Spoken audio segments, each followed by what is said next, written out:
রুটি, লুচি, পরোটার সাথে সার্ভ করার জন্য সম্পূর্ণ নিরামিষ পেঁয়াজ রসুন ছাড়া একটা তরকারি রেসিপি আজকে আমি শেয়ার করছি। এই রেসিপিটার জন্য আমি নিয়ে নিয়েছি কাঁচা পেঁপে। কাঁচা পেঁপে দিয়ে এই তরকারিটা আমি তৈরি করব এবং ভীষণই টেস্টি হয়, ঝটপট তৈরিও হয়ে যায়। তোমরা অবশ্যই এটা বাড়িতে একবার বানিয়ে দেখো। কাঁচা পেঁপেটাকে আমি প্রথমে মধ্যিখান থেকে ভালো করে কেটে নিচ্ছি। আমার পেঁপেটা একটুখানি রং ধরে গিয়েছিল, কিন্তু এই রেসিপিটার জন্য এই রকম পেঁপে দিয়েও চলবে। তো এবার পেঁপেটার আমি খোসাটা ছাড়িয়ে নেব।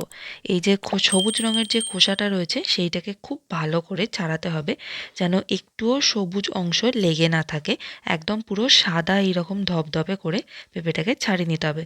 যদি পেঁপের খোসা থেকে যায় তাহলে কিন্তু তরকারিটা তেতো হয়ে যাবে। এবার পেঁপেটাকে আমি ছোট ছোট ডাইস করে কেটে নিয়েছি। এবার তরকারির প্রসেসে চলে যাচ্ছি। কড়াই দিয়ে দিচ্ছি সাদা তেল, খুবই অল্প পরিমাণে তেল দেবো, বেশি তেল দেওয়ার একদমই দরকার নেই। আর তেলটা গরম হয়ে গেলে ফোড়নে দেবো জিরে আর তেজপাতা। তারপর এই পেঁপের টুকরোগুলোকে আমি তেলের মধ্যে দিয়ে দেবো। আর পেঁপের সাথে আমি অ্যাড করে দেবো কিছু আলুর টুকরো, একইভাবে ছোট ছোট করে ডুমো ডুমো করে কেটে নিয়েছি। এবার পেঁপে আর আলুগুলোকে মিনিট 5 ধরে লো টু মিডিয়াম ফ্লেমে একটুখানি ফ্রাই করে নিতে হবে। পেঁপে আর আলুটাকে কিন্তু আগে থেকে সেদ্ধ করার কোনো প্রয়োজন নেই। এইভাবে অল্প একটুখানি ভেজে নিয়ে মশলার সাথে পরে সেদ্ধ করলে কিন্তু তরকারির স্বাদটা আরও বেশি ভালো হয়।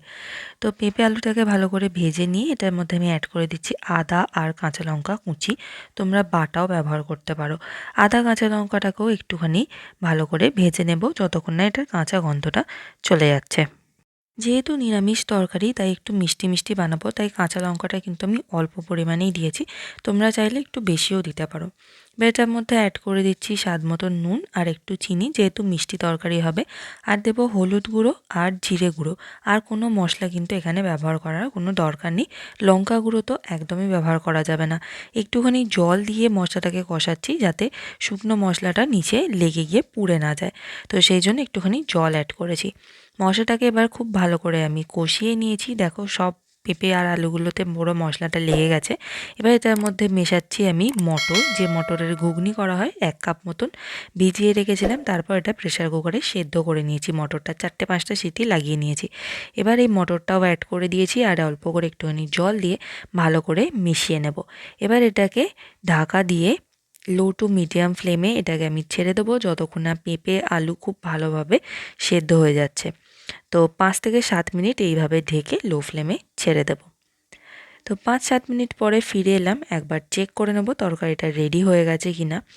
পেঁপে আলুগুলো মোটামুটি ভালোভাবে গলে গেছে। একবার এরমভাবে ভালো করে নেড়ে দেবো, ঘেঁটে দেবো, যাতে যেটুকুনি জলের পরিমাণটা যেটা রয়েছে সেটা একটুখানি ঘন মতন হয়ে যায়, যাতে একটা থকথকে গ্রেভি মতন তৈরি হয়।